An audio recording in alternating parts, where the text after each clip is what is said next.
Senhor, nós agradecemos muito as tuas misericórdias que se renovaram. E enquanto nós dormíamos, o Senhor já cuidava de nós. Por isso nós agradecemos. Agradecemos o lindo dia. Agradecemos que o Senhor preservou a cada um irmão e cada uma irmã. Por isso o privilégio de vermos-nos neste dia. Obrigado pelo dia de hoje. Obrigado pelo teu cuidado na nossa vida. Amém. Obrigado pela tua direção. Senhor, conduza-nos em paz nesta caminhada hoje, em nome de Jesus. Amém. Amém. Pastor João Pedro, o senhor me permite abrir o devocional? Sim. Só o seguinte. Esse galo está cantando uma hora dessa, porque ele não foi morto para comemorar o Dia das Mães, ou para ser comemorado no Dia das Mães. Isso, pastor. Meu Deixa o Deus bichinho, do ele tá namorando céu. as galinhas. Que Ah. é isso, gente? Então, mas 9 horas da manhã, domingo, Ele dia começa a frio, não é? cantar, começa a pouco cantar ousado, 3h30. né? Pouco ousado esse galo. Pois é verdade. Então São vamos lá, 6. Gisela. Podemos, pastor? Isso. Ih, rapaz, o negócio aqui tá bom. Tá bonito. Bom dia, minha gente. Bom dia, Bom Simone. dia, Seja Simone. bem-vinda. Bom dia. Bom dia, pastor. Bom dia, Antônio. Bom dia, bom dia.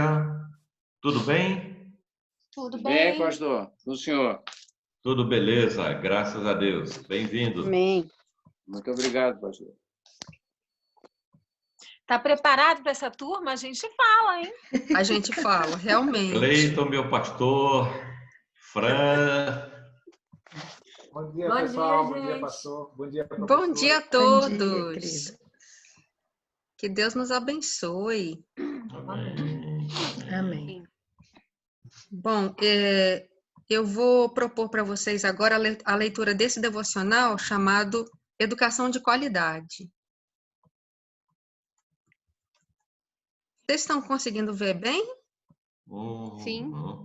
Deixa eu só aumentar mais um pouquinho. Aí, agora ficou bom, né? O nosso devocional se chama Educação de Qualidade. Tem E como é de autoria aumentar na do... tela também. Sim. A autoria do devocional é do pastor João Pedro Gonçalves Araújo. Não conheço. Eu vou ler para vocês, tá? Eu já tinha esquecido que eu tinha escrito isso. Eu estava lendo assim, ué, esse escritor escreve igual a mim. Pois é, tá vendo só? Vamos ler juntos?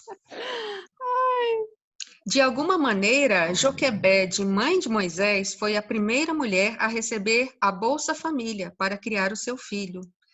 Proibidos de deixar o filho vivo ao nascer, os pais de Moisés ainda conseguiram mantê-lo vivo e escondido por 3 meses. Ao fim desse tempo, colocaram-no dentro de uma pequena arca e foi achado pela filha de Faraó enquanto banhava no rio. A contratada para cuidar daquele menino hebreu foi sua própria mãe. Sabemos que ele foi educado no melhor colégio do Egito, teve os melhores professores, inteligente, dominou todos os conhecimentos do seu tempo, teve aula de oratória, enfim, foi criado para ocupar o trono daquele país. Mesmo com todo o preparo intelectual, Moisés teve um preparo pessoal, religioso. Ele tinha o conhecimento dos 2 mundos, o do Egito e o do seu povo, os hebreus. Ele tinha a sabedoria da academia na cabeça e tinha o amor a Deus e ao povo de Israel no coração. Enquanto no palácio vivia no melhor dos mundos, não ficou cego para a realidade de seus parentes. Em algum momento da vida, igual ao príncipe Harry, abdicou de seus privilégios reais para viver uma vida comum. Moisés preferiu sofrer com o povo de Deus a ser parte da família real e trazer mais sofrimento aos seus. Quem foi responsável por tudo isso? Quem foi determinante para uma decisão tão radical? Sua mãe. Não quero negar ou polemizar com a frase de Paulo Freire que ninguém educa ninguém educa a si mesmo, os homens se educam entre si, mediatizados pelo mundo. Não é esse o objeto desta meditação. No entanto, não podemos simplesmente aceitar que o nosso ensino e influência sobre os filhos não tenha importância. Foi a educação dada por Joquebede o ponto determinante para a maior decisão que Moisés tomou na vida. Moisés não foi educado socialmente pelo convívio ou pelo mundo apenas. Ao contrário, a educação recebida determinou a mediação que teve com o seu mundo. Joquebede deu a Moisés o verdadeiro ensino. Ele não se tornou um amante do saber, não adorou o poder, posição social, influência ou status. Simplesmente aprendeu a amar a Deus. Pastor João Pedro Gonçalves Araújo. Homenagem a todas as mães. Isso. Linda. Linda história. Com a palavra, o pastor. Gisela, pois não, pastor. Me diga uma coisa. Você quer que eu... estamos diante de 3 capítulos, não é? Sobre a reforma em si, sobre o protestantismo nos Estados Unidos, no Brasil e a história da igreja, certo? Certo. Tá. Você, então, quer que eu aborde um tema em específico ou faça um apanhado de tudo? Pastor, eu quero que o senhor se sinta à vontade para dar aula da maneira que o senhor achar melhor. Eu posso projetar a apostila aqui. O senhor precisa dela? Quer que eu coloque? A apostila da introdução? Não. Não? Não. Pois então, pode ficar à vontade, pastor. Tá legal. Eu vou partir da ideia que as pessoas já leram a apostila, então, de alguma forma, a gente vai conversando daqui. Para minha orientação também, eu falo até que hora, porque quando você me deixa livre, um nordestino como eu, se é que vou varar o almoço, aí já que o galo não morreu mesmo. Pastor, nós temos 3 reuniões de 40 minutos, portanto, 120 minutos, o que totaliza 2 horas. Então, fique à vontade. Beleza, vamos lá. Vamos começar, então, com o conceito de reforma, porque eu acho que a gente deve retomar dali, ou começar dali. As pessoas, às vezes, fazem parte de um movimento, por exemplo, dizem assim, você é evangélico ou você é protestante? E às vezes a pessoa diz, não, eu não sou protestante. Outros já dizem, eu não sou evangélico. Outros dizem, eu sou reformado. Essas formas de abordar, essa forma de dizer a sua filiação religiosa deve voltar, então, a uma coisa que começou há muito tempo atrás, mas um ponto X, um ponto histórico é 1517, na Alemanha. Grande país. Pois é, com o monge Martinho Lutero. Muitas pessoas, já antes de Lutero, achavam que a igreja devia passar por algumas modificações, abandonar algumas práticas e voltar à prática do evangelho. Recentemente, passando por uma cidade importante no cristianismo, eu andei recordando um pouco a história da igreja. A partir do V século, quando os godos e visigodos invadiram Roma, o governo imperial e o governo já sediado na cidade de Roma fugiram para Constantinopla, que hoje é Istambul, capital da Turquia. E ali ficou durante muito tempo, até que eles se sentiram seguros para voltar para Roma e tal. Mas acabou ficando uma sede da igreja em Istambul, a Igreja do Oriente, e uma sede da igreja em Roma, a Igreja do Ocidente. O pessoal da Turquia hoje, e da Grécia e dos países árabes e alguns países africanos acharam que a Igreja Romana estava entrando em alguns pontos que se afastavam do Evangelho. Daí, oficialmente, no século XI, a chamada Igreja Católica Apostólica Ortodoxa se separou, chamado Grande Cisma, se separou da Igreja Católica Apostólica Romana. Lembremos aqui que a palavra católico não quer dizer necessariamente uma palavra só para a Igreja de Roma. Catholique é uma palavra grega que quer dizer universal. Então, quando a Igreja Católica Ortodoxa se chama assim, quer dizer que ela entende que tem validade e alcance no mundo todo. De alguma forma, os protestantes também poderiam, se quisessem, usar essa terminologia de Igreja Católica Evangélica ou Igreja Católica Protestante, porque elas estão no mundo todo, por causa desse sentido. Bom, mas foi em 1517, no dia 31 de outubro, que um monge, Martinho Lutero, aportuguesando o nome dele, afixou na porta de uma igreja na cidade de Wittenberg aquilo que a gente chama de 95 teses. Na verdade, são 95 afirmações daquilo que deveriam ser o Evangelho. Mas, basicamente, as 95 afirmações, as 95 teses de Lutero tinham uma coisa em mente. Ele queria combater as indulgências que foram criadas alguns anos, algumas dezenas de anos antes dele, para construir a Catedral de São Pedro, em Roma. Pastor, o senhor pode, antes de prosseguir, o senhor pode esclarecer para quem não souber ou quem não lembrar o que são as indulgências? Então, as indulgências eram formas de a igreja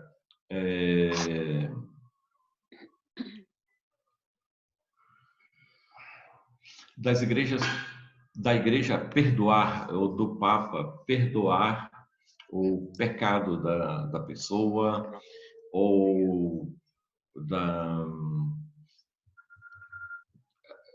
de oferecer perdão para o moribundo, daquele que estava à beira da morte e tudo. Em algum momento, a igreja pegou a questão do arrependimento e da confissão e começaram a cobrar as confissões que as pessoas faziam. E, aliado ao fato de que a igreja estava precisando, naquele tempo, de dinheiro para construir a Catedral de São Pedro, em Roma, começaram a cobrar a confissão da pessoa. Quer dizer, a pessoa fazia penitência, ou se arrependia, confessava, e a igreja, por sua vez, cobrava isso. Virou, basicamente, comércio, essa relação de arrependimento, confissão e cobrança pela confissão das pessoas.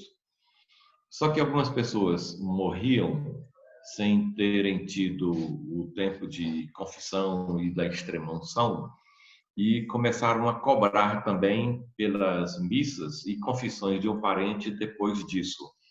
E as pessoas diziam que quando as moedinhas caíam no cofre da igreja, diz que a alma dele saía do inferno e ia para o purgatório ou para o céu. Bom, isto era uma coisa muito séria, porque a igreja basicamente reforçava essa ideia de que o que era importante era que a pessoa fosse livre do inferno pelas ofertas que davam para a igreja, as indulgências.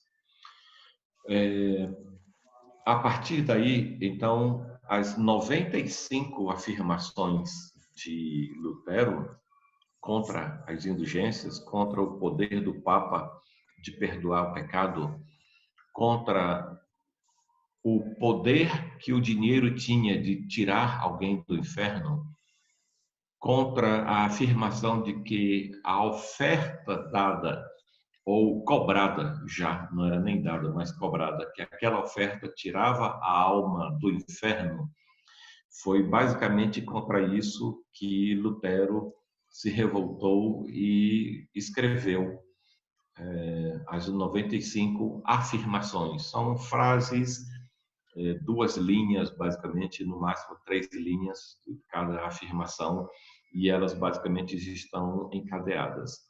No meio dessas 95 afirmações, chamadas de teses, Lutero vem encadeando, falando sobre o verdadeiro arrependimento, falando que arrependimento e oferta não têm ligação, que o dinheiro não compra a pessoa do inferno, senão que a verdadeira confissão, o verdadeiro arrependimento, falando que o Papa e os clérigos, no máximo, podiam pedir perdão pelo seu arrependimento, mas o verdadeiro perdão quem daria era Deus e não a igreja. Daí o convite dele nessas teses é que as pessoas fizessem o verdadeiro arrependimento conforme os evangelhos e as epístolas. Pastor, Ah, eu só queria me situar um pouco historicamente. Qual era o contexto de Lutero e por que foi Lutero? Ele estava lá na Alemanha, a igreja estava lá em Roma. Isso? Por que Isso. foi a partir dele esses questionamentos, essa cisão? O que fez dele o pilar? Por que porque Lutero por que não foi outro. nele? Por que não foi em Roma? Como é que era o contexto daquele momento? Bom, nós estamos no tempo do início da formação dos governos nacionais. Então, você não tem, por exemplo, você já tem uma língua, além da latina, que era o inglês daquele tempo, a Europa toda falava latim, a África falava latim, parte da Ásia falava latim, e essa latinidade basicamente definia o cristianismo, porque o latim era a língua oficial. Então, o que nós conhecemos hoje como países, naquele tempo, Europa era como se fosse ainda um grande país. E você não tem... você tem mais ou menos fronteiras nacionais, mas você não tem isso muito definido, porque o próprio governo de um país, digamos assim, era subordinado a Roma, ao vigário de Roma. Neste caso, então, estar na Alemanha, estar na Espanha ou estar na Itália era praticamente a mesma coisa, porque estava sob o poder e influência de Roma. Mas é claro que Lutero não é o único. Já no século XIII, Tomás de Aquino, na Itália, o Francisco de Assis, na França, depois indo para a Itália, os Lollardos, na França, João Hus, na Suíça, o John Wycliffe, naquilo que a gente chama de Inglaterra, hoje, já tinham tomado atitudes dizendo que era preciso voltar aos evangelhos, que a igreja não perdoava, que não tinha esse poder todo. Na Alemanha, a repercussão maior é porque o descontentamento estava maior naquela região. E os governantes civis que tinham, que de alguma maneira estavam achando demasiado a influência de Roma sobre a vida e o país deles, aceitaram isso e tomaram para si aquelas teses de Lutero como verdade.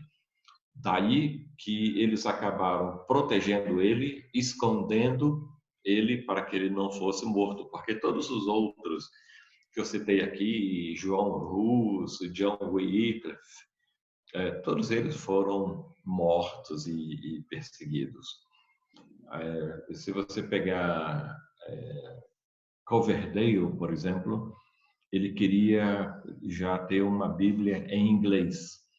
Traduziu a Bíblia em inglês. Aí a igreja o perseguiu porque só podia ter Bíblia em latim. Ele fugiu para a Alemanha. Ele foi traído na Alemanha, foi entregue, foi morto. E para provar que uma Bíblia em outra língua que não fosse a latina era proibida, o corpo dele foi exumado e os seus ossos queimados em praça pública para ficar registrado que não podia ter outra Bíblia em língua que não fosse a latina. Então, essas pessoas que antes se revoltavam, pagavam com a própria vida a ideia que eles tinham de uma igreja reformada. Com Lutero foi diferente. Então, outras pessoas tentaram reformar a igreja e falavam basicamente coisas semelhantes à de Lutero, mas não lograram êxito porque foram mortos antes que tivessem essa publicidade toda como teve Lutero na Alemanha. Então, ainda que ele seja o nome do arquiteto que vai na frente de nossas casas ou o engenheiro que vai na frente da nossa casa naquela placa de construção, ele leva o nome, mas nós tivemos muitos outros peões e pedreiros que construíram, digamos assim, esse edifício que vai culminar na reforma. Eu acho que eu compliquei, mas pelo menos eu tentei explicar aí. Podia ter uma nota de rodapé dizendo assim: quaisquer dúvidas serão dirimidas pela Fran e o Cleiton.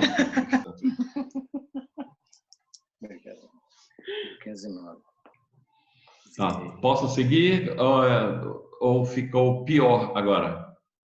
Não, tá bem. Pode ir. Tá. Então, a partir dessa publicação das 95 teses e a repercussão que teve, porque ele escreveu em latim e não em alemão, então toda a Europa logo conheceu, toda a Europa, toda a cristandade onde se falava latim, quer dizer, do norte da África, passando pela Turquia, pela Grécia e toda a Europa.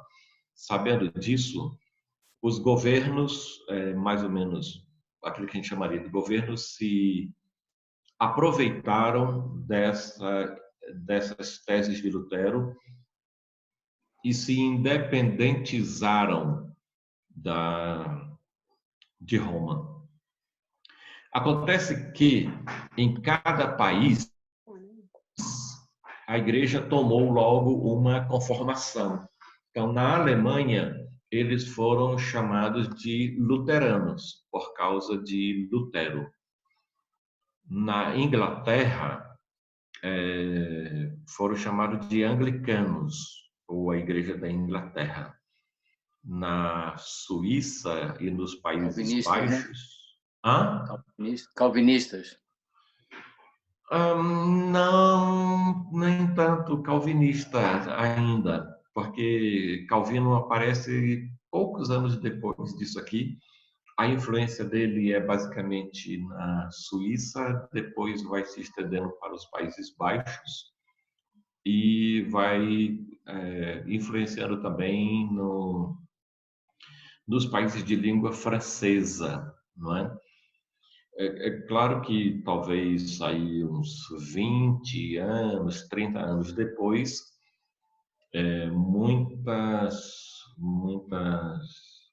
nações tomaram para si o pensamento de Calvino por uma questão simples. Nós estamos na época do Renascimento e a filosofia de então dizia que tudo deveria passar pelo crivo da razão. A razão é tudo. É o início do racionalismo, do iluminismo, da mente iluminada. Essa mente iluminada não precisava da igreja necessariamente, mas ela também não precisava de um governo. O homem era capaz de governar-se a si mesmo. Os reis tinham o chamado direito divino, uma ideia que já vinha há séculos ali. Então o rei não errava. Já que o rei não errava, ele também não precisava da igreja. O rei é soberano. Então, em contraste com a ideia de que a mente é soberana e não erra, da filosofia, vinha a ideia do direito divino do rei, de que o rei não errava. E você tem uma terceira possibilidade, é que a igreja e o papa eram infalíveis e que eles não erravam. Então você tinha três correntes reivindicando certeza absoluta. A razão da filosofia, o reinado da política e a igreja e o papa na religião. Calvino vem com uma quarta possibilidade, não é nem a razão, porque a razão é caída do pecado, não é o rei, porque ele é humano, não é a igreja e o papa, porque também são humanos. A verdadeira razão, a verdadeira soberania está em Deus. Então, o ponto fundamental do calvinismo, ou o ponto primeiro do calvinismo, é afirmar a soberania de Deus sobre a filosofia, sobre o governo local, o governo político e o governo da igreja. Daí é que, quando se diz que muitos países se tornam com ideias calvinistas, pegam esse ponto principal de Calvino, em que Deus é soberano sobre a igreja, sobre a filosofia e sobre o reinado. Beleza? Eu não vi nenhum beleza. Amém, igreja? Amém. Amém. Beleza. Então, o que você tem são países que já estavam descontentes. Por exemplo, Henrique VIII queria divorciar-se de sua esposa e não podia porque ele seria excomungado pela igreja, pelo Papa. Ele aproveitou disso e criou a independência da igreja da Inglaterra com relação à igreja de Roma. Por outro lado, quando Lutero traz essas ideias religiosas aqui, o que você começa a ter? Você tinha uma religião latina em que todos nasciam católicos. Logo após a Reforma, você tem nações protestantes. Você tem uma Dinamarca, Finlândia, Islândia, Inglaterra, você tem a Alemanha e tal. Fiéis à Igreja de Roma, você tem basicamente a Itália, a Espanha e Portugal. Mas logo, aí já por volta de 1520, 3 anos depois da Reforma, algumas pessoas começaram a ver que tinha alguma coisa errada, porque ela dizia, bom, antes eu nascia católico, agora eu nasço protestante, porque a religião continuou sendo agora, saiu da esfera do poder religioso católico e entrou na esfera do político. Então, se um país como a Dinamarca é protestante, você nascia protestante e você não podia ser católico. Se você nascia na Inglaterra, você era anglicano e não podia não ser anglicano. Você não podia ser católico. Se você nascesse na Suíça, por exemplo, você seria protestante e seria calvinista naquele primeiro sentido de ser influenciado por Calvino. Nesse caso, algumas pessoas acharam errado. O que eles acham errado?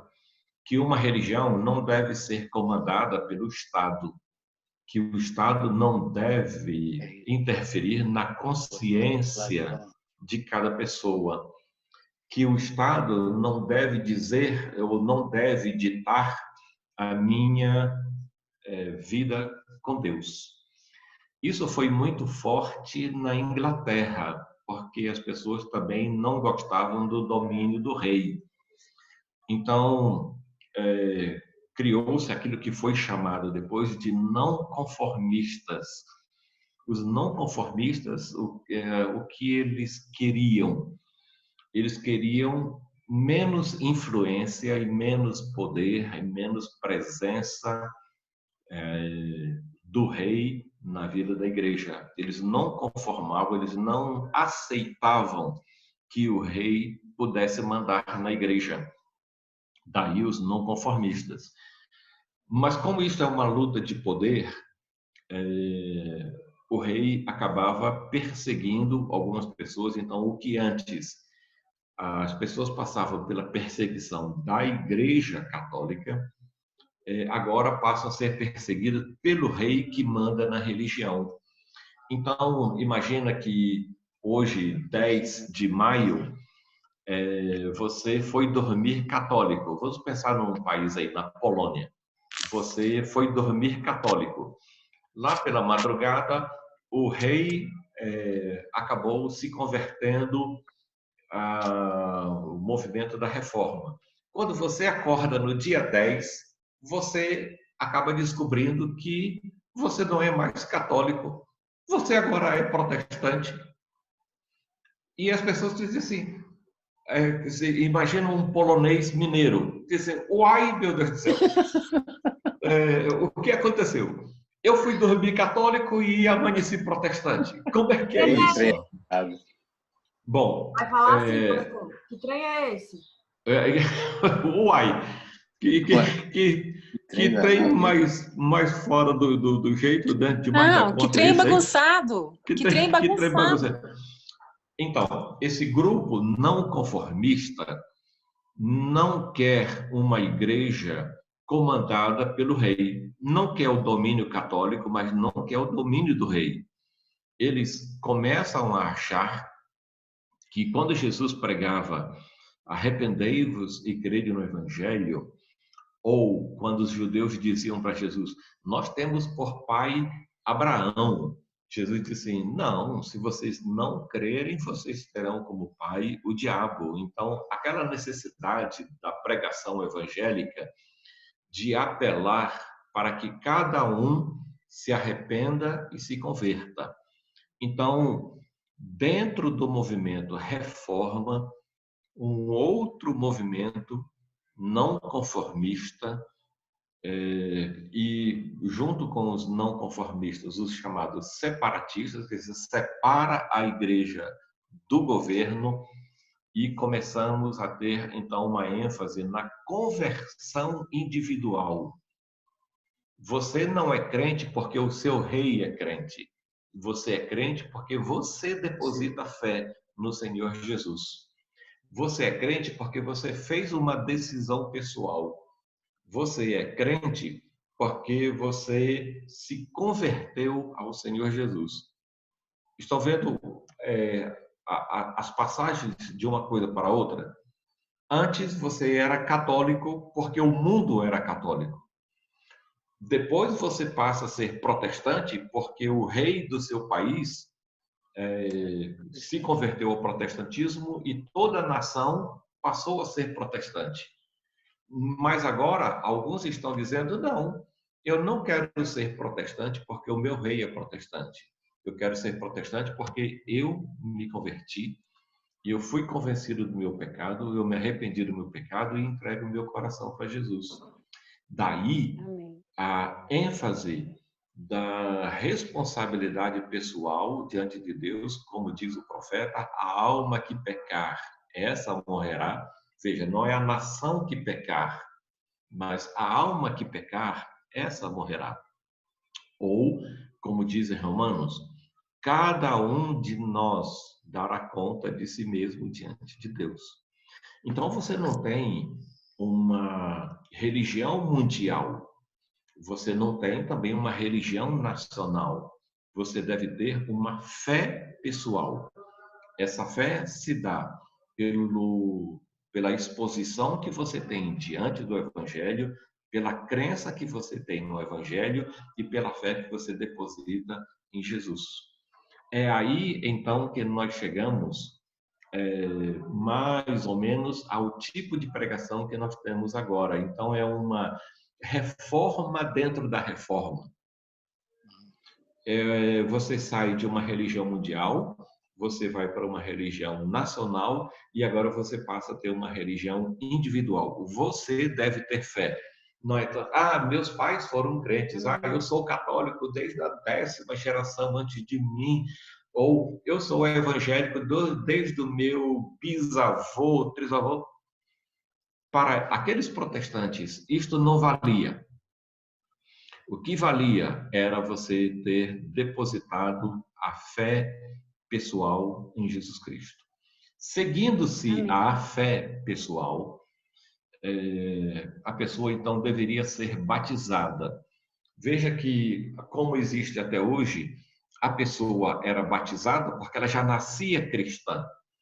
Ela nascia dentro do contexto da Igreja Católica. Agora, as pessoas estão enfatizando que o batismo segue a fé. E porque você depositou a fé, então você deve ser batizado. Então, uma das ênfases da igreja daquele tempo era a proibição ou a arenga de gladiação, ou a luta pelo não batismo infantil, chamado de pedobatismo, do batismo das crianças. Eles achavam, e na Inglaterra isso era muito forte, eles achavam que só adultos, pessoas responsáveis diante do Estado e diante de Deus, é que podiam ser batizados.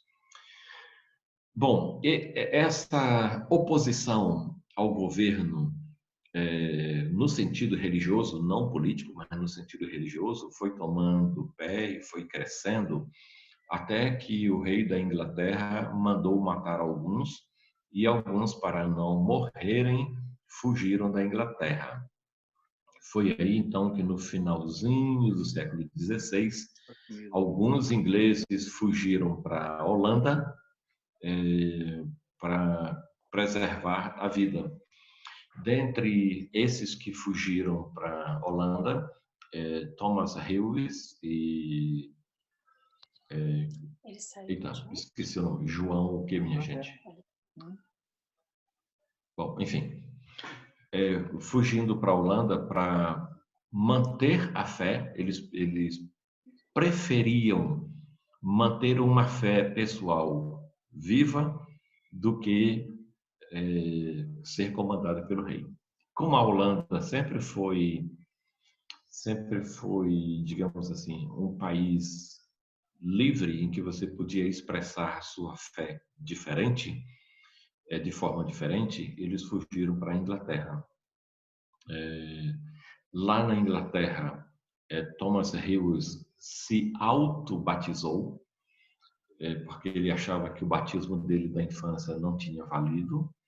Ele se auto-batizou e depois batizou aquele grupo que estava com ele. Mas aí, por 1605, 1606, mais ou menos, ele achou que não estava legal, que a vida dele deveria ter um outro significado, que ele não deveria só fugir do rei da Inglaterra. Ele achava que devia pagar com a vida dele o preço de querer levar o evangelho verdadeiro para a Inglaterra. E aí ele volta para a Inglaterra para pregar esse evangelho que ele acreditava, da fé pessoal, da igreja livre do Estado, do batismo apenas para adultos que depositasse a fé no Senhor Jesus. Bom, nós temos aí então diversos grupos, e entre 1609 e 1610, quer dizer, 410 anos atrás, se conhece o primeiro local escrito de igreja batista, com esse nome. Na verdade, Batista é um apelido, assim como João Batista, lá nos evangelhos é um apelido. Ioannes é o nome dele, João. Batista é porque ele batizava. O nome Batista é também um apelido, porque eles rebatizavam ou batizavam as pessoas que depositavam fé em Jesus. Na verdade, muitos desses nomes que a gente tem hoje de denominações antigas, como menonitas, por exemplo, um grupo que se parece muito com os batistas, é de Menno Simons, ou de Menno Simons, porque ele é alemão. Menno Simons criou um grupo na Alemanha e então esses seguidores dele passam a ser menonitas, os metodistas. Os metodistas, no século XVIII, é porque eles acreditavam muito nos ensinamentos de Wesley, João e Carlos Wesley, entre fazer o bem, não gastar dinheiro com farras, de tomar banho toda semana, de cortar as unhas, de usar roupas limpas. Então, eles eram todos metódicos. E porque eles eram muito metódicos, eles passaram a ser chamados de metodistas. Bom, ou como os Quakers, um grupo de John Knox, que se desenvolveu na Alemanha. Quando eles oravam, eles se diziam que estavam possuídos pelo Espírito Santo e tremiam muito quando oravam. Então, Quakers, não é? O que quer dizer Quaker em inglês, Gisela? Eu vou responder. Pode falar. Só um minutinho, Gisela. Fala, Simone. Aveia. Isso é quack. Quake é sacudir, pastor. Exatamente. Balançar. Exatamente. Por isso que, por exemplo, earthquake é terremoto, que é o sacudir da terra. Exato. Então, como eles, na hora do culto e da oração, eles tremiam, eles foram chamados de Quaker. Esse grupo também foi para a Alemanha, da Alemanha e dali da Holanda, por ali, foi para os Estados Unidos, eles ali pelo Iowa, Ohio, tem um grupo muito forte, eles usam as mesmas roupas daquele tempo, aquele mesmo chapelão daquele tempo, e a nossa aveia quaker vem desse grupo religioso, desses irmãos que tremem. Então você pega uma aveia e faz um shake, não é? Daquela balançada, tá ali. É poliglota. Pois é, um troglodita de marca grande. Bom, voltando aqui. Os batistas têm esse nome por causa da ênfase do batismo. Então, eles não são só separatistas, eles não são apenas não conformistas, mas eles são batistas porque eles batizam as pessoas quando se convertem. E como eles levaram isso de forma muito radical, eles batizavam, então, qualquer pessoa, mesmo que fosse evangélica, mesmo que fosse um luterano, um quaker, um irmão, um menonita, não interessa. Se não foi batizado pelos batistas, então, por um batista, teria que ser batizado de novo.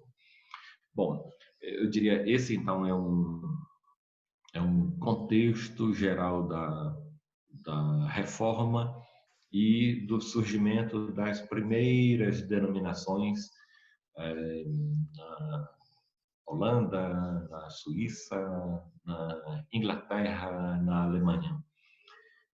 Esses grupos depois, por causa do Edito de Tolerância, que na verdade é um edito da intolerância, o rei da Inglaterra, então, promulgou o seguinte, e ele se achava muito perturbado por causa desses grupos que cresciam. Ele deu uma opção para as pessoas: ou morrem ou saiam da Inglaterra. E foi aí que eles atravessaram o Atlântico e foram para a Nova Inglaterra, que é aquela parte leste dos Estados Unidos, onde está Pensilvânia, Massachusetts, Rhode Island, Boston, enfim, aquela parte ali das chamadas 13 colônias ou da Nova Inglaterra. Cada grupo basicamente foi para um lugar diferente. Então, a primeira igreja batista conhecida, já dá uma dúvida aqui, se é Newport ou se é em Rhode Island. Rhode Island é um dos menores estados norte-americanos, estão ali entre Nova York, Massachusetts, por ali. Em 1638, há, então, a criação da primeira igreja batista. Essas pessoas eram perseguidas na Europa e foram em busca de liberdade. Daí, até hoje, os Estados Unidos é chamado terra da oportunidade, mas terra da liberdade também, porque eles fugiram dos seus governos nacionais na Europa para criar colônias livres onde eles podiam exercer a fé. Então, naquela região da Virgínia, na região de Rhode Island, ficaram mais os batistas, na região de Nova York ficaram os presbiterianos, e aí a proporção que outras denominações iam chegando, iam procurando outros locais onde eles pudessem viver a fé e sem serem perturbados por outras igrejas que acreditavam de forma diferente. Então, Rhode Island ou Newport, que também é uma cidade do estado de Rhode Island, foi criada a primeira igreja batista no solo norte-americano. Bom, eu devo parar, tem uma pergunta, vamos lá, que aqui tem assunto para um ano. Tá aqui. Ainda bem. A gente podia criar a classe da história, do contexto histórico. Eu acho que isso é uma dificuldade da gente aí de estar criando contexto histórico com o contexto bíblico. Fica aí a dica. Fica a dica. Hashtag fica a dica com a Gisela e o pastor Cleiton liderando a turma. Beleza, eu vou sentar lá quietinho e aprender. Pastor, se o senhor vai aprender, quem somos nós aí nessa história? Só lembrando que eu sou aluno, tá? Tem uma voz no deserto aí, não é? Voz que clama no deserto. Eu aprendi isso hoje, o Cleiton é metodista, certeza. O Cleiton é metodista, tá? Do coração aquecido. Pastor, alguma coisa está acontecendo assim de muito bom que a nossa sala de aula não parou. Uhum. Não sei se é um erro do Zoom, mas vamos aproveitar isso aí. Vamos aproveitar isso, exatamente. É que nós somos abençoados, é por isso. É isso aí. Aleluia. Vocês querem fazer alguma pergunta? É o Antônio Pedro? Pode falar, Antônio. Não é bem uma pergunta, é uma espécie de reflexão que poderá levar a uma pergunta. Eu não sei se tem sentido o que eu vou dizer, mas eu vejo na palavra do pastor, e essa manhã eu senti claramente isso, que há na igreja também um sentido eu diria, de pêndulo, digamos assim, não encontro outra palavra. E eu gostaria que o pastor, se pudesse lançar um pouco de luz sobre conservadorismo dentro da igreja e avanços nas reflexões religiosas ou na própria teologia. Eu não sei se seria possível ter alguma palavra do pastor nesse sentido. A gente não pode ficar muito aqui, mas quando você pega cada uma dessas igrejas, o anglicano na Inglaterra, o luterano na Alemanha, o calvinista na Suíça, você pega um menonita, ou você pega uns irmãos na França ou na própria Alemanha, cada um desse segmento representa uma área da vida cristã e representa também um avanço. Por exemplo, João Wesley, na Inglaterra, nascido em 1703, já dentro do século XVIII, se juntou muito aos irmãos, chamados irmãos, que era um movimento de igreja na Alemanha. Ele passou um tempo na Alemanha vivendo com os chamados irmãos. Acontece que os irmãos eram chamados quietistas, o tipo de crentes que iam para a igreja, não se envolviam politicamente, não pregavam o evangelho para as pessoas fora da igreja, mas tinham uma alta piedade, uma vida de oração muito grande, de leitura da palavra muito grande. E eles achavam que o Espírito Santo comandava a vida de cada pessoa pela leitura da palavra e pela oração. Wesley passou um tempo com os irmãos, mas ele cria um pouco diferente, que esse evangelho que ele achava muito bom devia ser pregado para outras pessoas. Então, ainda que ele concordasse com a ideia de uma religião mais intimizada, mais subjetivizada, ele também acreditava que isso era para ser passado para outras pessoas. E então Wesley, voltando para a Inglaterra, depois passando pelos Estados Unidos, ele pregava muito para as pessoas sobre esse evangelho que ele tinha aprofundado com os irmãos. Acontece que na Inglaterra, Lutero toma uma outra atitude, que fazendo parte da igreja anglicana, quer dizer, a igreja oficial protestante na Inglaterra, as pessoas só podiam pregar na igreja e não fora dela. E há uma frase atribuída a Wesley dizendo assim: o mundo é minha paróquia.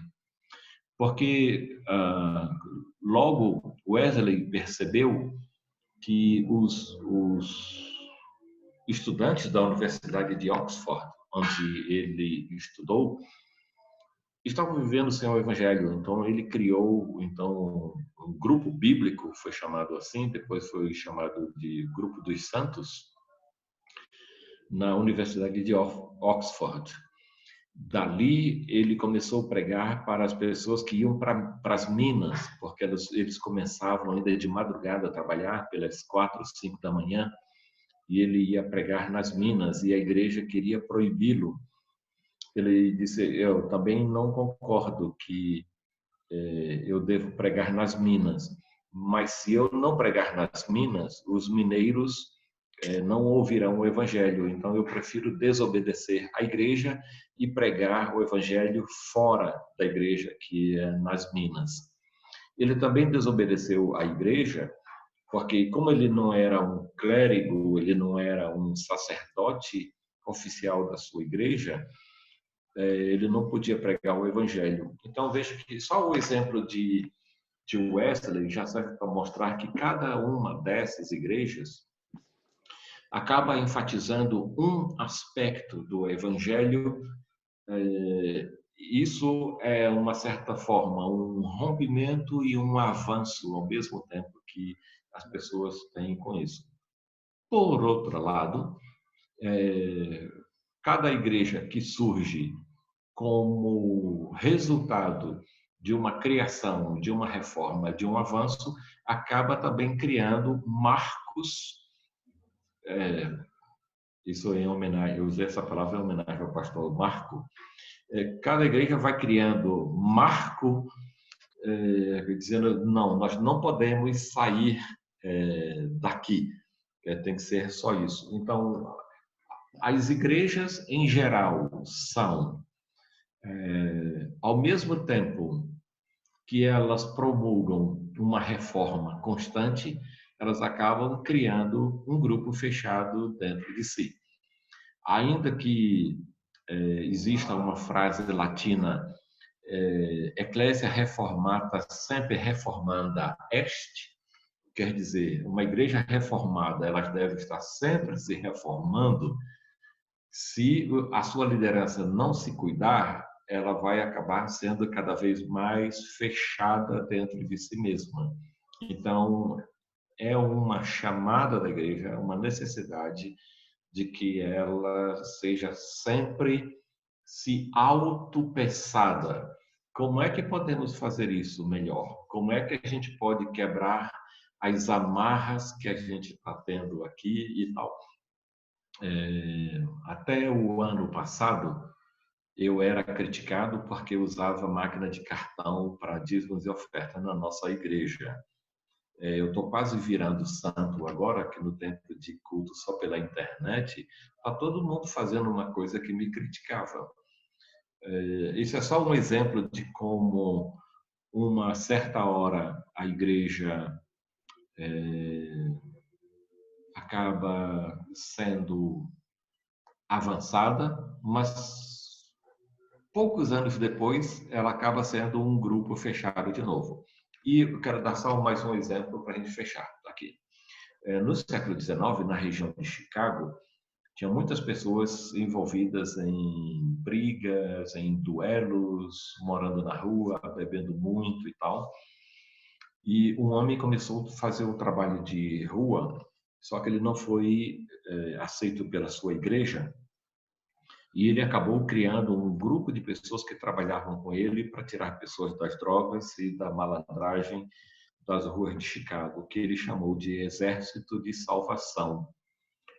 Como era um exército de salvação, quer dizer, para salvar as pessoas das ruas, eles também começaram a se vestir como se fossem pessoas do exército mesmo, e usavam instrumentos de sopro, como trompete e tal, e tal, e tal. É como uma banda do exército mesmo.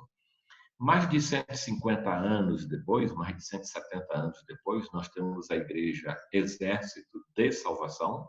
Temos uma aqui na Asa Sul, ali perto do Colégio Marista. As pessoas ainda continuam usando roupas como se fossem militares, e os líderes da igreja deles se chamam de capitães, sargentos, tenentes, etc, etc.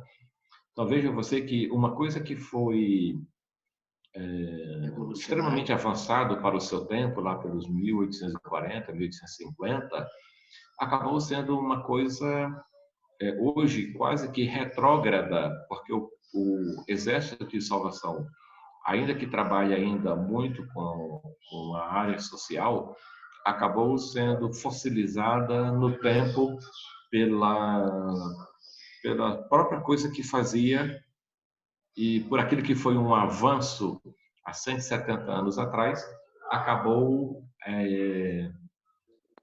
sendo um atraso hoje. Por exemplo, depois de um tempo que nós passamos de ditadura militar, o militarismo caiu em certo descrédito na nossa cultura. Então, as pessoas não querem associar o seu nome a uma igreja chamada Exército de Salvação. Pelo simples nome, não pela obra, mas pelo nome, porque o nome não quer dizer muita coisa.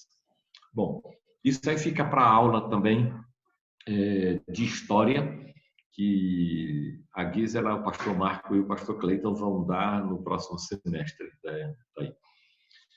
Bom, vamos... Gisela, eu ainda tenho tempo? Tenho não, né? Todo o tempo do mundo, pastor.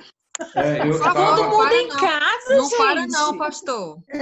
Ninguém vai falar tão frio. A gente está aqui, pastor, a gente está aqui no bate-papo, todo mundo falando aqui, não para não, pastor, continua, pastor.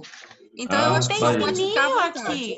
Pastor João Pedro, aqui tu não está dando aula lá na faculdade. Aqui o pessoal está com sede de conhecimento. Então, enquanto o senhor fala assim, eu estou disposto a continuar falando, o senhor vai continuar falando. Amém. Tá legal. Beleza.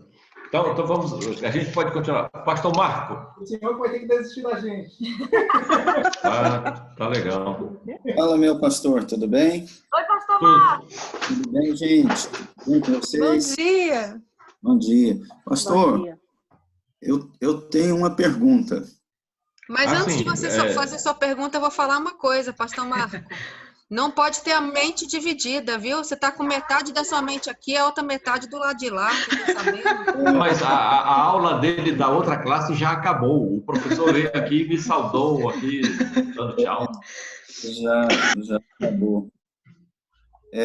Pastor, eu achei muito boa a colocação do pastor com relação à renovação, né, da igreja, a reforma, as reformas que precisam acontecer na igreja.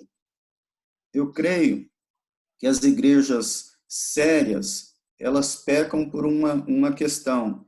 Elas têm muito medo de não saber, e eu creio que é pela falta de conhecimento bíblico, o que realmente é uma igreja que pende para o mundo e uma igreja que tem, assim, princípios bíblicos para que ela viva, né, de forma correta. Então, acho que ela tem esse medo e acaba não dando conta pelo rigor, aí acabam soltando demais, tendo uma vida muito parecida com o mundo, e as igrejas também que ficam lutando contra isso e, na verdade, aí vivendo de forma até infeliz, né, tentando segurar uma postura de uma igreja séria.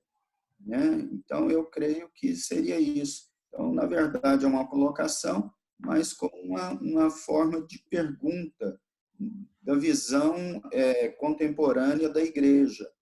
Né?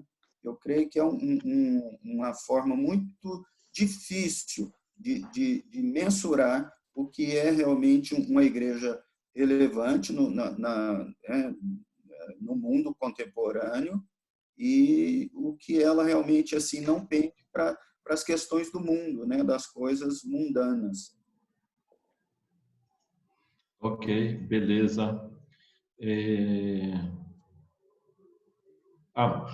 Bom, muito obrigado, pastor.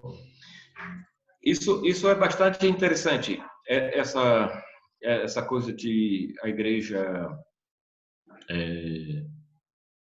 se prender àquilo que é essencial e descartar coisas supérfluas, ou se ela vai incorporar para o seu essencial aquilo que era supérfluo, por exemplo. E aí, os parentes da Gisela, por exemplo, lá em 1914, 1912, discutiram muito em Porto Alegre se o crente devia fumar ou não. Meus parentes. Os alemães, principalmente os três países que mais estavam presentes ali no Rio Grande do Sul eram os alemães, os russos, italianos e não os letos, os letões, né?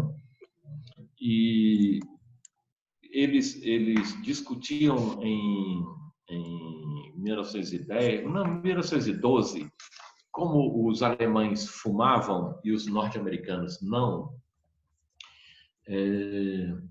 Os norte-americanos estavam nesse tempo já influenciando muito os batistas alemães, então eles decidiram que o crente não fumasse.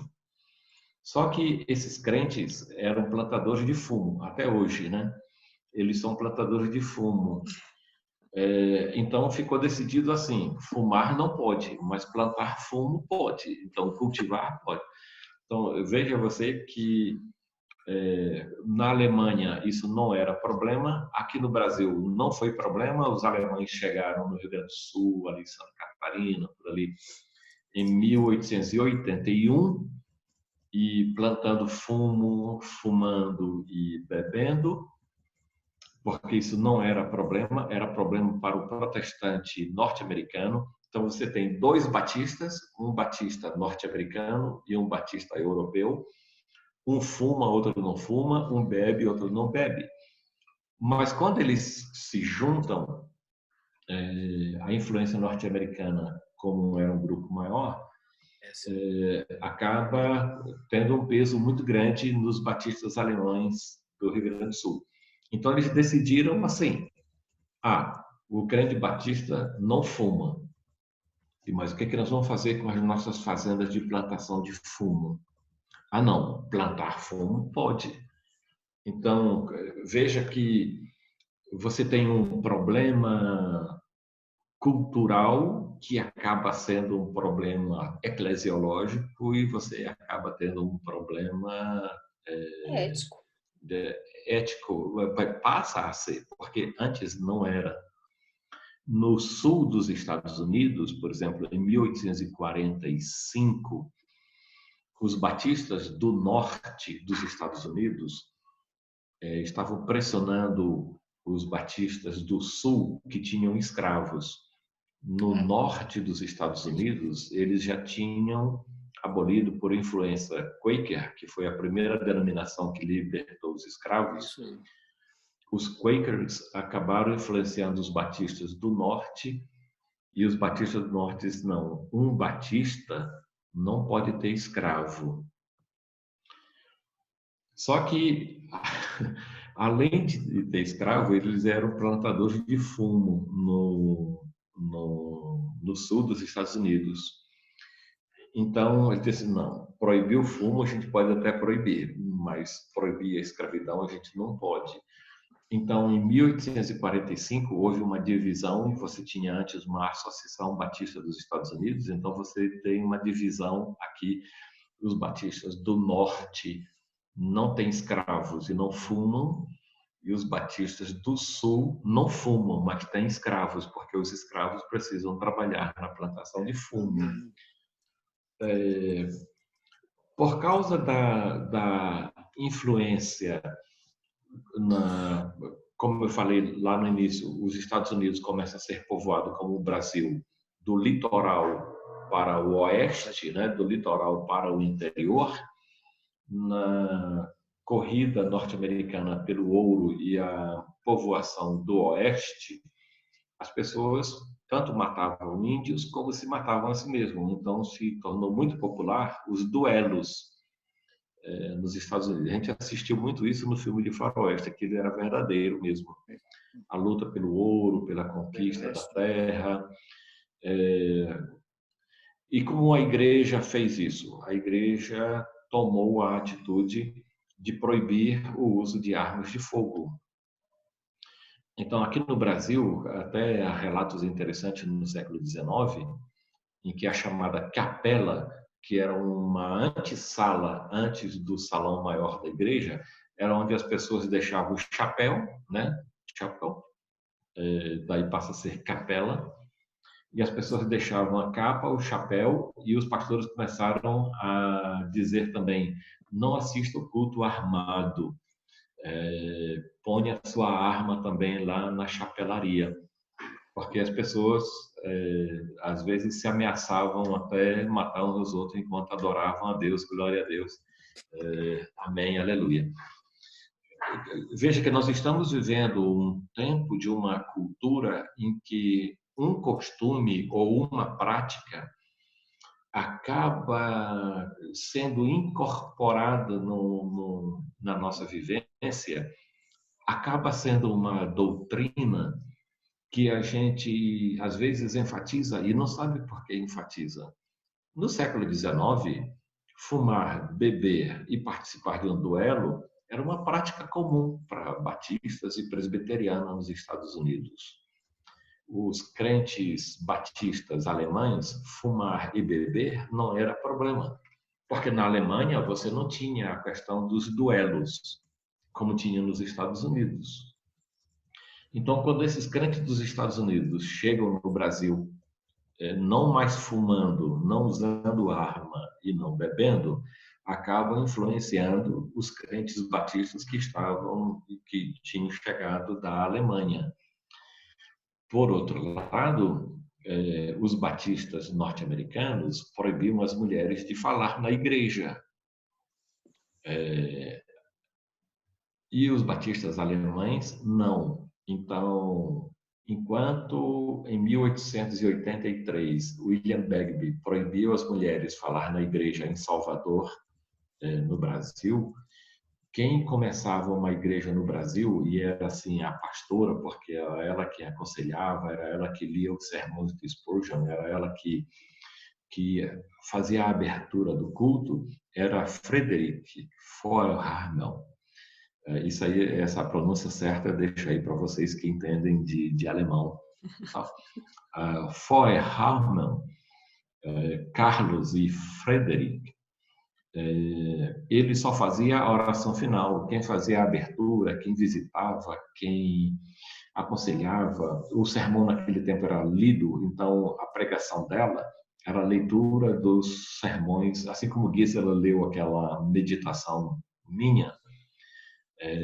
A Frederick Feuerhamel lia os sermões de Spurgeon, porque o sermão naquele tempo não era falado, era lido.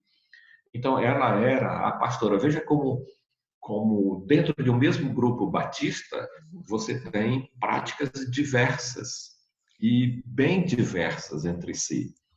Os batistas norte-americanos proíbem mulher falar na igreja. Os batistas alemães dizem, opa, essa mulher é a nossa pastora. Então, ela pode, sim, fazer escola bíblica dominical na casa dela, ela pode aconselhar, ela pode chamar as pessoas, ela pode reunir, e ela pode cantar, e ela pode ler o sermão do pastor Spurgeon.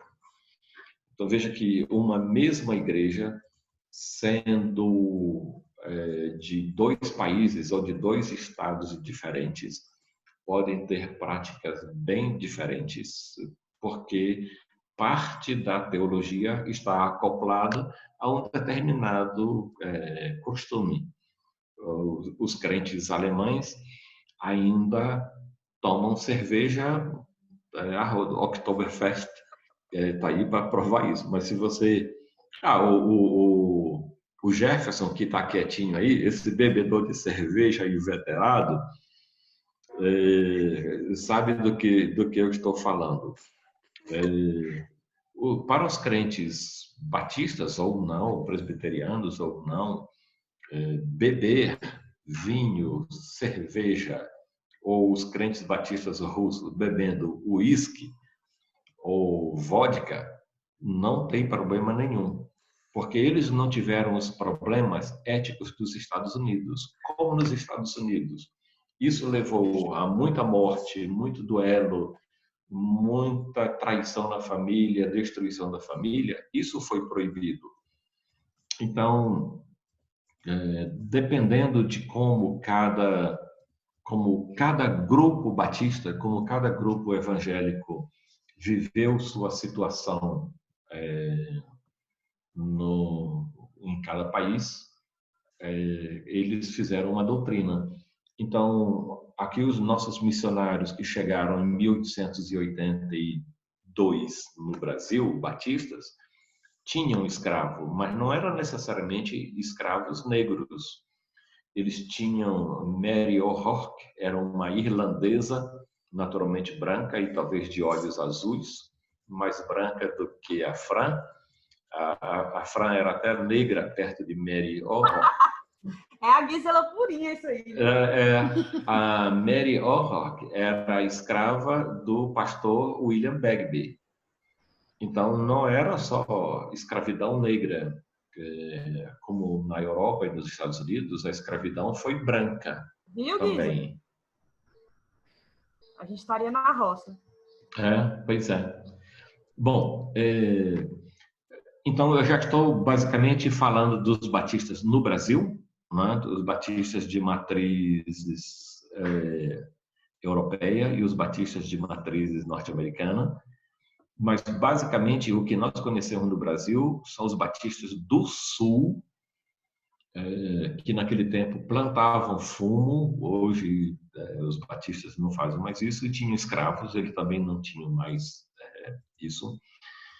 Mas eles chegaram aqui sendo sustentados por igrejas que plantavam fumo e usavam o trabalho de escravidão. Tanto que aqui no Brasil você não tem nenhuma participação protestante na libertação dos escravos de 1888, mas você tem uma celebração muito grande na proclamação da República de 1889. Por quê? Porque os missionários eram escravagistas, eles não tinham interesse na libertação dos escravos, mas eram republicanos. Então, eles esperavam que o Brasil fosse proclamado república, porque na república a igreja pode se expandir e ter mais liberdade do que no Brasil império, por exemplo.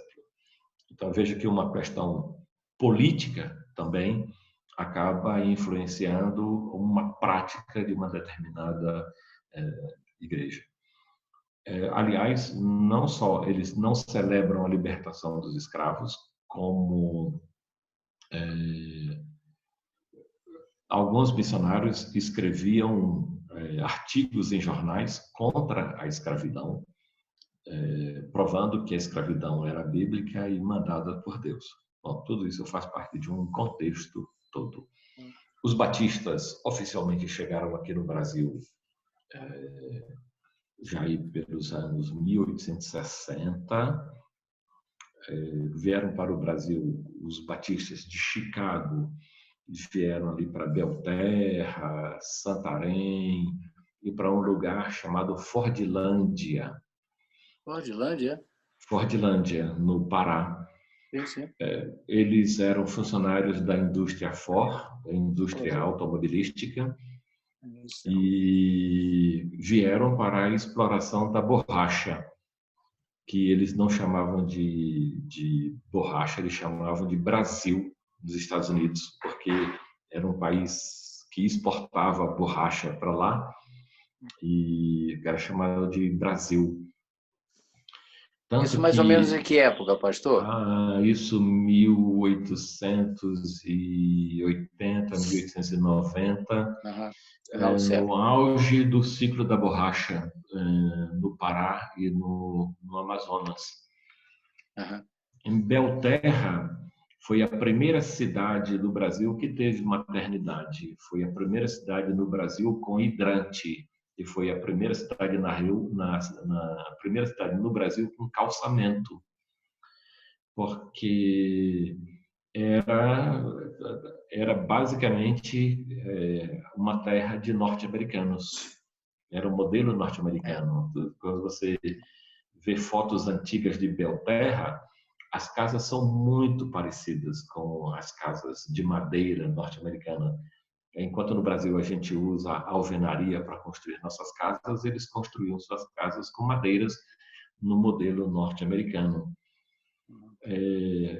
Esse grupo, basicamente de batistas e de outras denominações, ficou mais ou menos esquecido, porque estão lá incrustados na selva amazônica.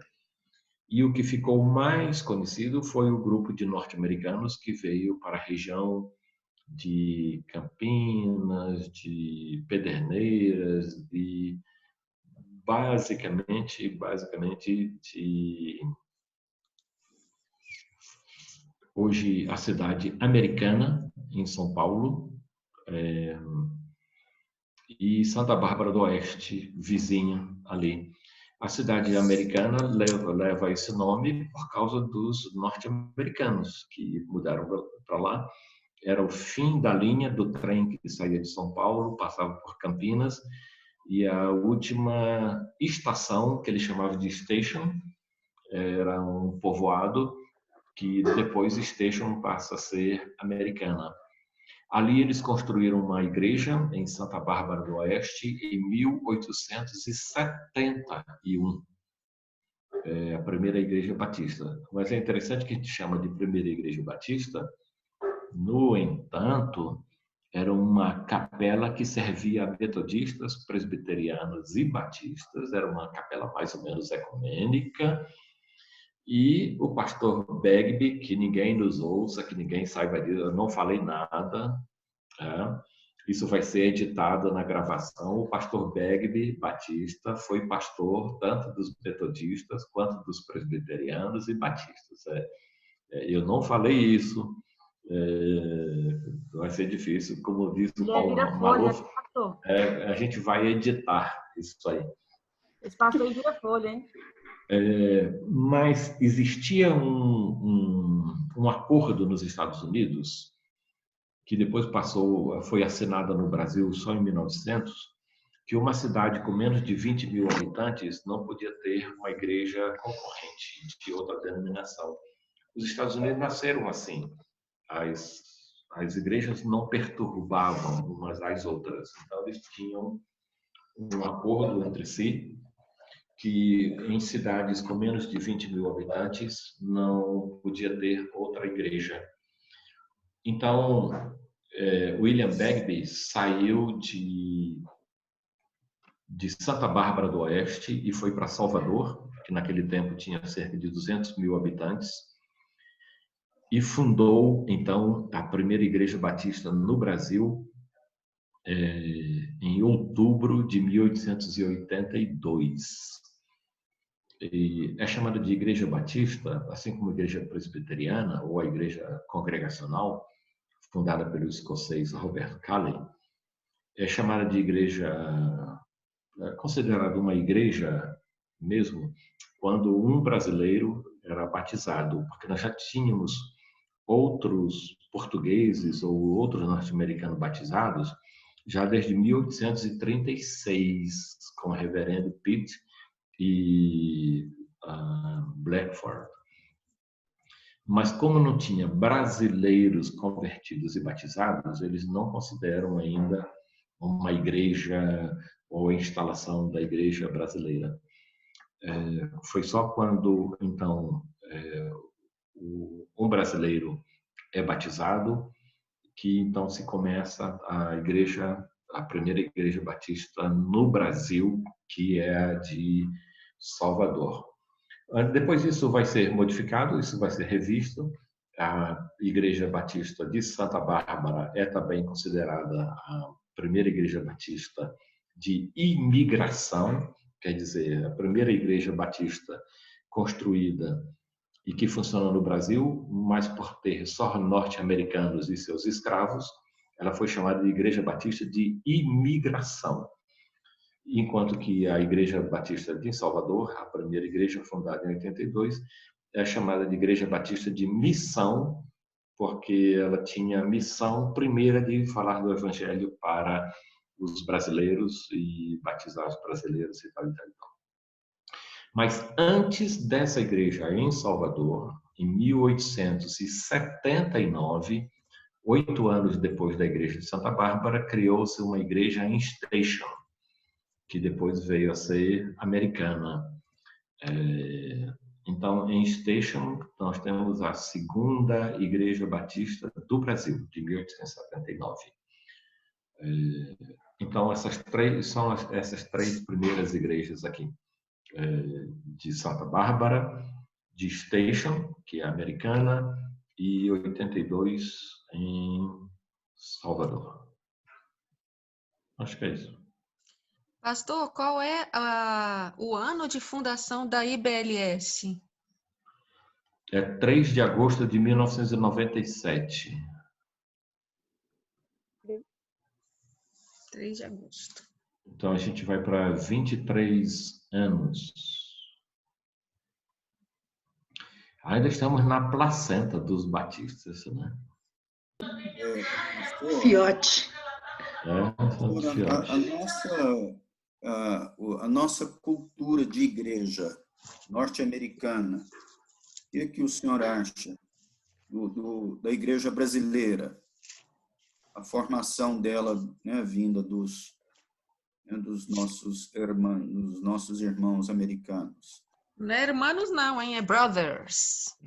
Brothers. Hey, brother. Ainda existe uma influência muito grande dos batistas do sul dos Estados Unidos,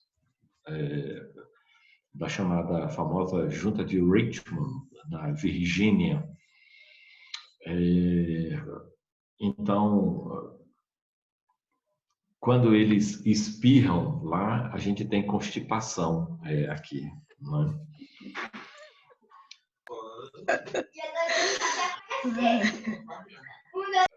Mas de maneira geral, isso com os batistas do Brasil.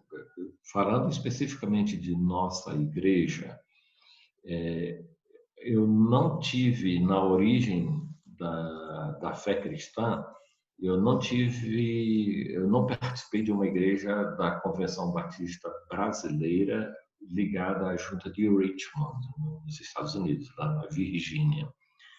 A minha ligação primeiro foi com os batistas conservadores dos Estados Unidos, sediado em Chicago. Então, minha origem primeira é dos batistas conservadores do norte dos Estados Unidos. Então, a nossa igreja é ligada à Convenção Batista Brasileira, porque não tem igrejas batistas da missão conservadora em Brasília, tem São Paulo, Piauí, e Ceará e Maranhão. Mas o que eu aprendi, essas coisas que eu tenho falado para vocês, que nós devemos estar sempre alertas para coisas que são culturais e passageiras, para coisas que são o glacê do bolo, que enfeita, mas ninguém come, para que você fique só com aquilo que é essencial. Então, há coisas que nós fazemos que são simplesmente passageiras, que devemos abrir mão delas depois, e há coisas das quais nós não devemos abrir mão delas nunca. Eu acho que isso é que faz uma igreja contemporânea, que fala a linguagem das pessoas do seu tempo, sem necessariamente comprometer aquilo que é essencial do Evangelho. Pastor, o senhor pode detalhar isso que o senhor está falando agora? A questão do que é essencial e do que seria perfumaria, podemos dizer assim? O que seria especificamente? O que seriam essas coisas? Eu não estou em guerra nem em rota de colisão, porque eu acho que não precisa isso. Mas é claro que eu penso diferente da minha denominação hoje, quando quer proibir a ceia feita em casa. A minha interpretação da Bíblia vai no sentido diametralmente oposto àquilo que eles querem, por uma série de razões. Pastor, como eu acho... Desculpa interromper de novo, mas só por curiosidade. Nessa época que nós estamos vivendo hoje, que não podemos nos reunir, temos que assistir, participar dos cultos online. Nesse caso, as igrejas não podem celebrar a ceia dessa forma, cada um na sua casa? Não poderiam? Não. Bom, aí a gente tem... Então, vamos voltar um pouquinho aqui a um princípio de uma igreja batista, não é? Assim como os batistas não queriam a interferência do Estado na sua igreja batista, eles também acham que a igreja batista tem que ser autogovernada, autoproclamada e autossustentada. Quer dizer, ninguém manda numa igreja batista. Ela pode ter 10 mil membros, ela não manda numa igreja de 40 membros. E uma igreja de 40 membros não manda também numa igreja de 100 membros. Cada igreja batista tem o seu próprio governo. Nós temos algumas orientações, e uma orientação é que, por exemplo, não se faça ceia em casa. não é uma questão de rebeldia, é uma questão de entendimento do que seja o texto bíblico e a verdade sobre isso. Eu escrevi 2 textos recentemente, um pequenininho como um aperitivo e um outro assim já mais denso sobre a ceia. São 12 páginas, já dá quase um mês de aula, falando do que eu entendo ser aquilo que o Novo Testamento ensina sobre isso. Bom, vindo dos Estados Unidos, a orientação é que não se faça isso, que a ceia seja feita no prédio da igreja, digamos assim. É claro que esses batistas do sul dos Estados Unidos gostariam de que a gente pregasse sempre de terno. Tá bom. Ainda que a Bíblia diga revestivos de terno, a Bíblia não para só isso, senão a Bíblia também vai privilegiar a pessoa que é paraplégica, porque a Bíblia também diz: bem-aventurado o homem que não anda. Mas se eu parasse só nesse pedaço do verbo, então eu teria que pedir a Deus que me deixasse paraplégico para que eu fosse bem-aventurado. Ou revestidos de terno, como se isso que a Bíblia diz. É claro que a Bíblia não está tratando disso. Estamos tratando de uma questão cultural.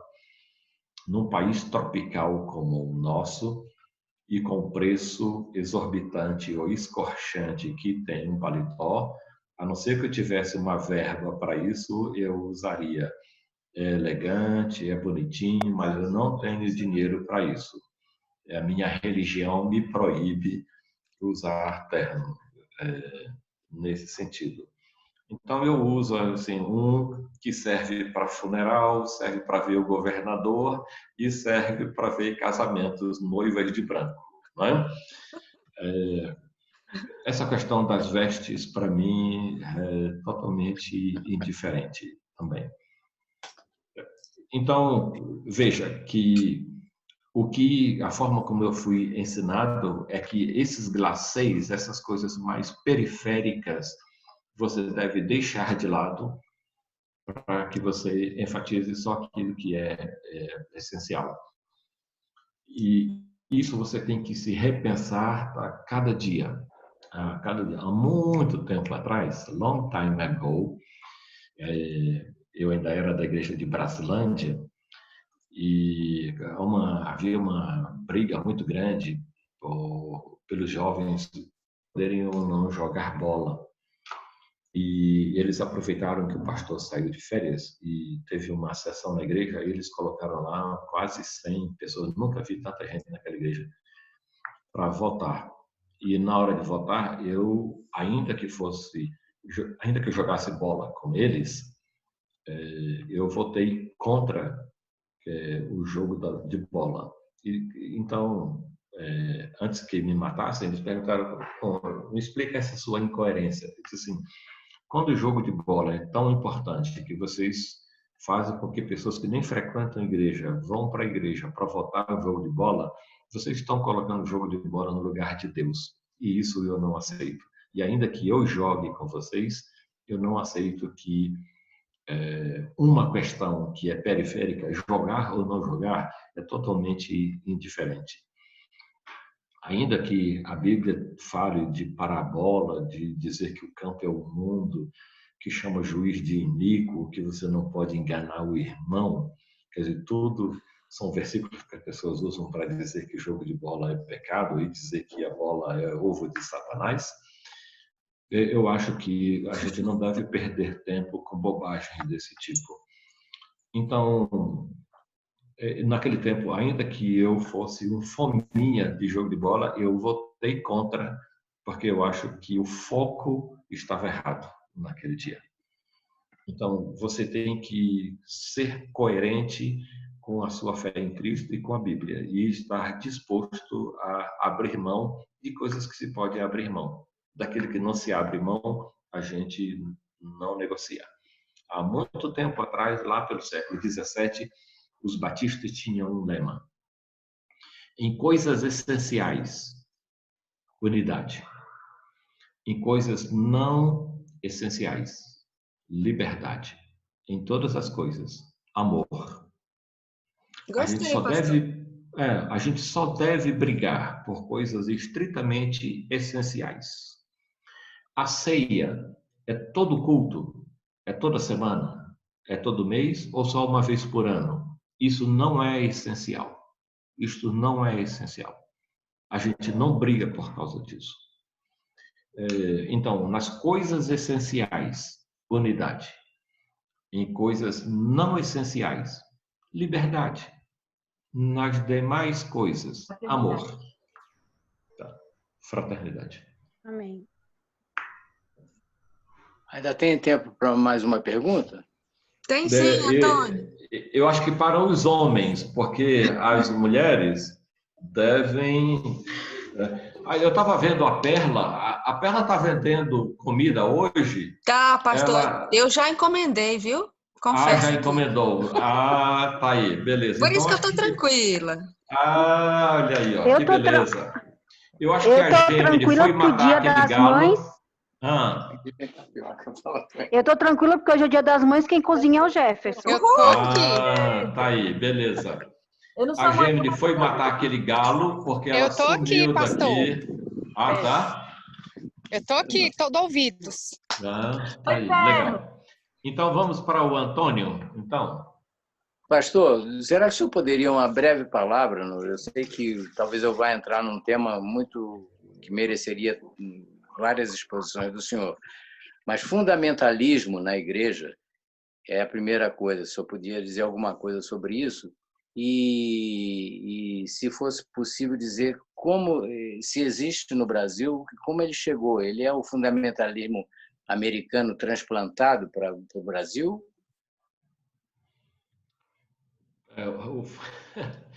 Você, quando pede para mim um negócio desse, dizer que é breve, você está me chamando para briga. Bom, o fundamentalismo, do jeito que ele é hoje, não começou assim.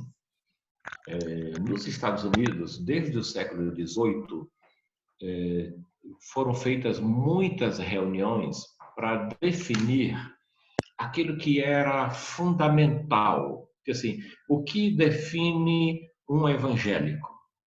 Essa pergunta habita o coração das pessoas durante o tempo.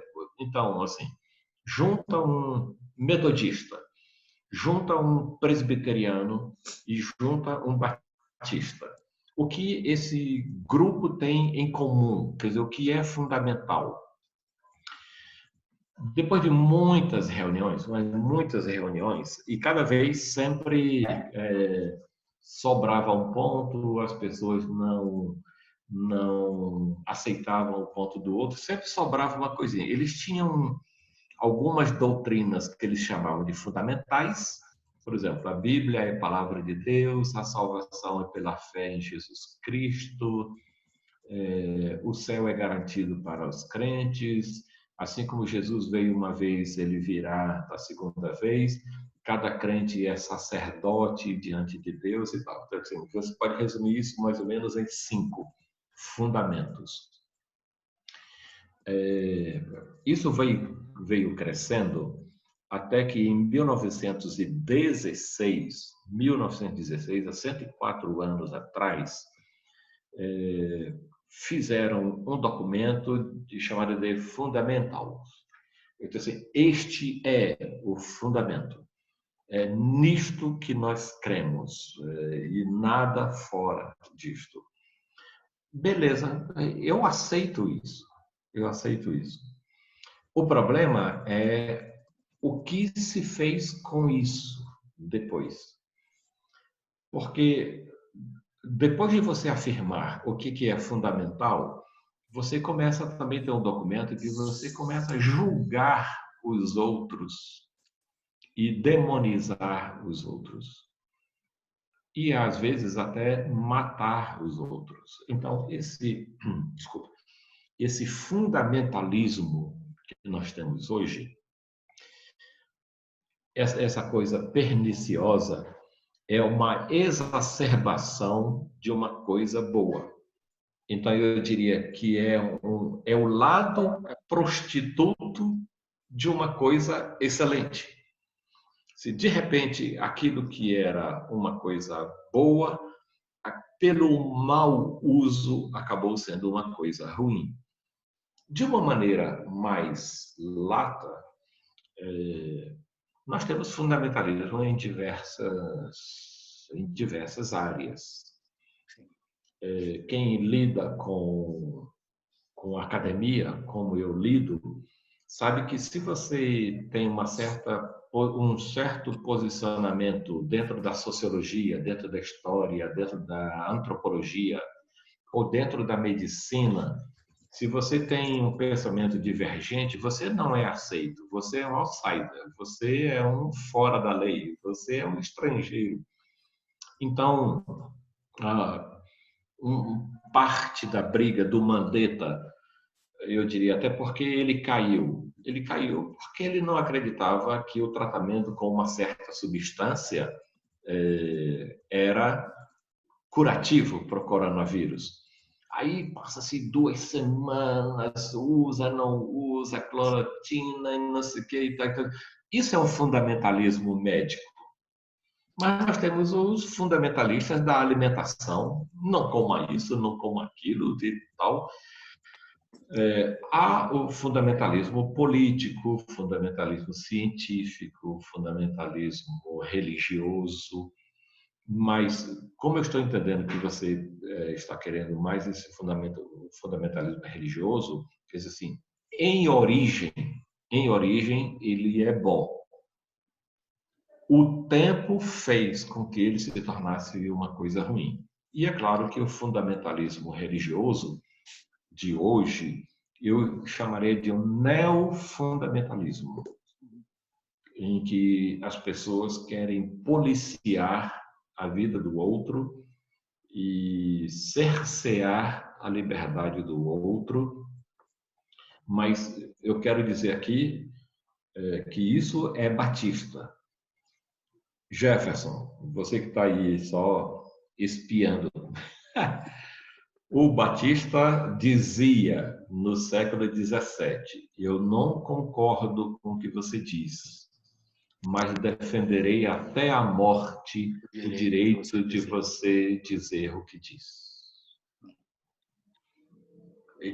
Olha o fundamentalismo batista, não é? Herdeiro da liberdade inglesa, do John Locke, não é? Por exemplo. Eu não concordo com o que você diz, mas eu morro junto com você pelo direito de você dizer o que você quer dizer. Então, olha que de certa forma isso é um fundamentalismo, mas é um fundamentalismo da liberdade, né? Então, o Batista que nasceu dentro dessa esfera da liberdade, cada crente é livre para ter fé, para não ter fé, para ter uma fé em Jesus fora da esfera do governo, para decidir sua própria fé, se quer ser católico, protestante ou não ser nada. Esse é um princípio batista que tem que ser defendido sempre, a liberdade de cada um. Obrigado, pastor. Amém. Amém. Obrigado. O quê? Reinou o silêncio. Eu ouço vozes do além, mas eu não consigo ver direito, sentir direito o que é.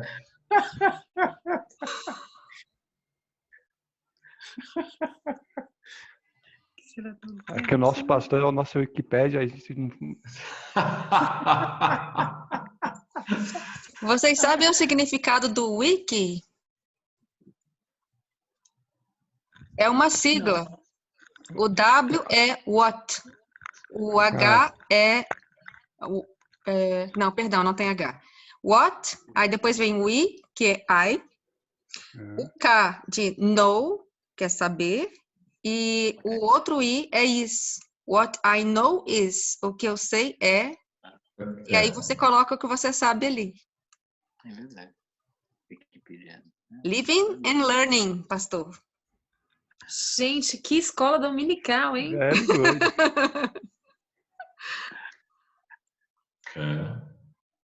Como diriam os turcos, très bien. Très bien, pastor. Eu não sei nada de história, mas eu sei alguma coisa de alguma outra língua. Pois Bem pouca coisa, né, Gisela? De todas, né, amiga? Tadinho. Quase nada, quase Eu nada. sou um pouquinho curiosa.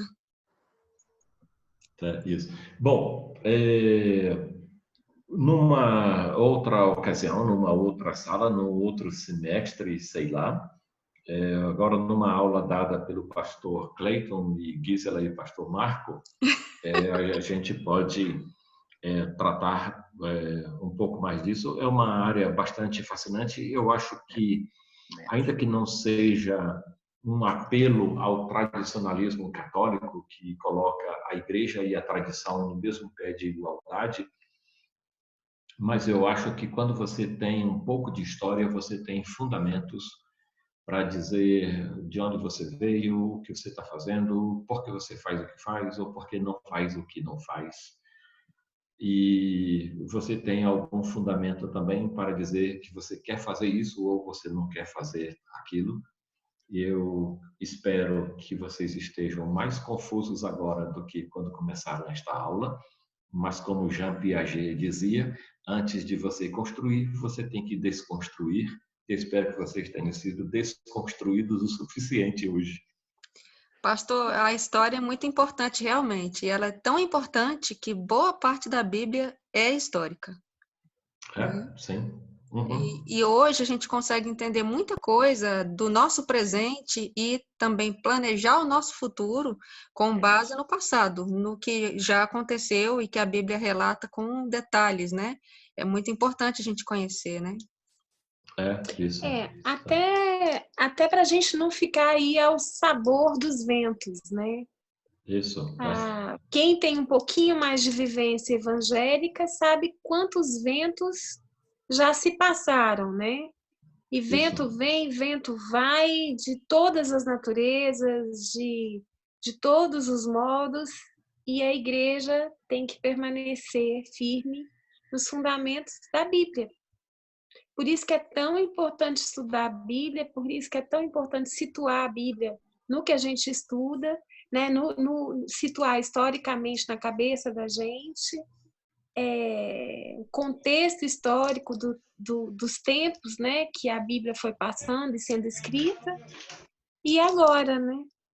É interessante a metáfora que você usou dos ventos, Simone, porque se a gente não tomar cuidado, os ventos levam a gente para lá e para cá, né? A própria Bíblia diz isso, para a gente não ser levado pelos ventos de doutrinas, né? Então a gente precisa conhecer a história por isso, para não ser levado assim, né, tão facilmente. O essencial é a Bíblia, né? Uhum. E o Evangelho, né? Eu vejo assim a minha preocupação com tudo que nós estamos vivendo nesse país. O que mais me preocupa é a igreja. É a minha amada igreja que eu nasci e cresci e que cada vez mais eu vejo pegar uma tangente, né? Então, isso me preocupa, porque a igreja não está se preocupando em estudar a Bíblia.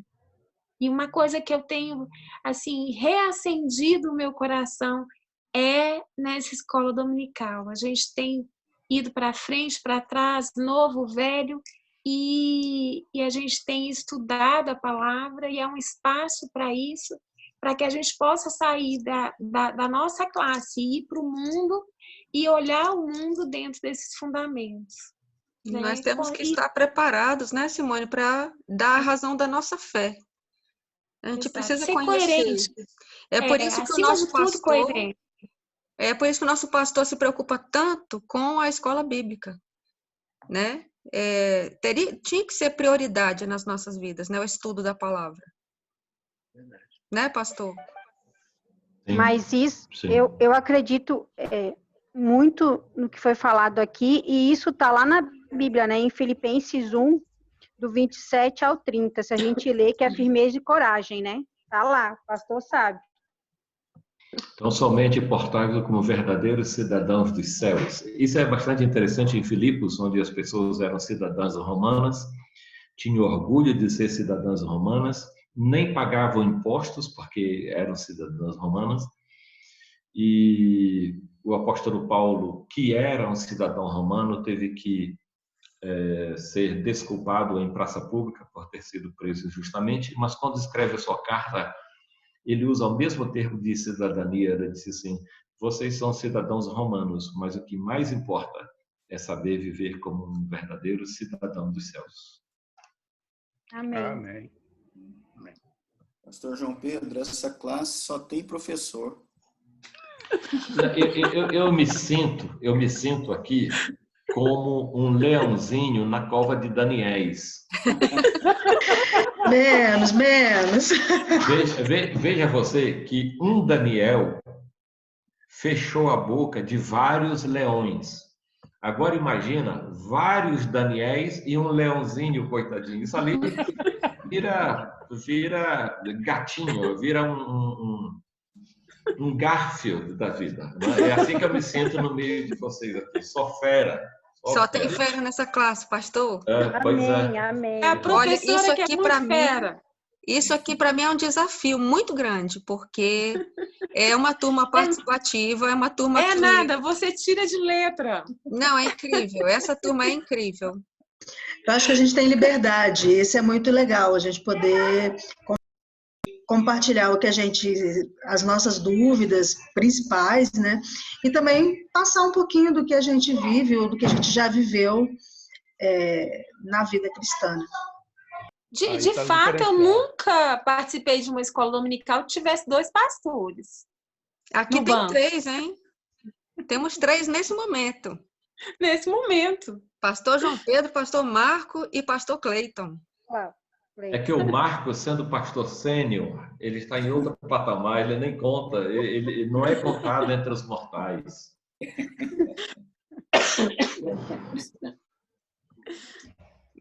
Queridos irmãos. O nosso bebezinho aqui é o Antônio. Oh, tá chegando agora. Que bonitinho, pastor. Olha aí, tem que cuidar bem dele, viu? Pois é. Com essa perspectiva, eu estou fora do grupo de risco. Bom, né? Esse é o lado bom. Só vantagem. Só coisa boa. Meus irmãos, posso colocar um louvorzinho para nós? Hoje não deu tempo durante a semana de fazer esse louvor com a Fran. A gente tem feito toda semana com a Fran, né? Mas eu separei um louvorzinho pra gente. Aí nossa cantora oficial. É nossa cantora oficial, nós somos chiques. Então eu vou colocar para vocês um hino que eu acho que vai agradar muito o pastor João Pedro. Opa, vamos nessa.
Linda, linda.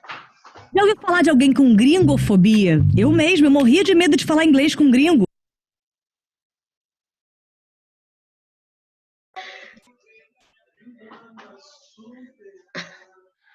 A Guisa aproveitou para fazer propaganda de inglês aí. Foi direta? Eu acho que você não quis falar inglês, né? Gringofobia!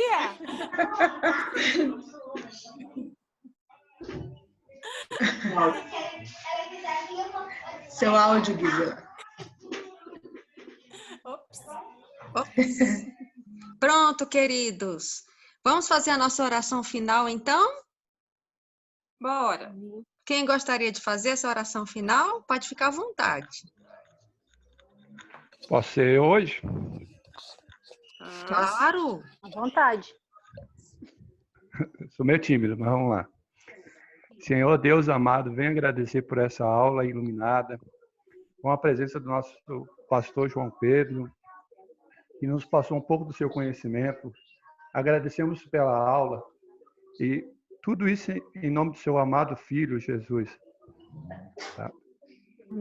Amém, Senhor. Amém. Muito obrigada pela presença de todos, viu? Agradeço especialmente o nosso pastor, que nos deu um tempinho aí, né, para compartilhar o conhecimento conosco. Foi uma bênção a aula. Nós aprendemos muito, viu, pastor? Perla! Aê, eu tava aqui, tá? Eu tava aqui. A Perla tava aqui o tempo todo, viu, gente? Ela tava literalmente com a mão na massa, né, Perla? Ouvindo a aula de história, meu Deus! Maravilhosa. Que bom ver você, Perla. Bom Parabéns, demais. querida. Saudade de você, menina. Saudade também. Legal. Um abraço para todo mundo aí, viu? Feliz Dia das Mães. Obrigada. Feliz Dia das Mães para todas. Incríveis. Happy Mother's Day. Happy Mother's Day. Thank you. Tchau, Beijo, gente. até mais tarde, viu? Até mais tarde. Até mais tarde.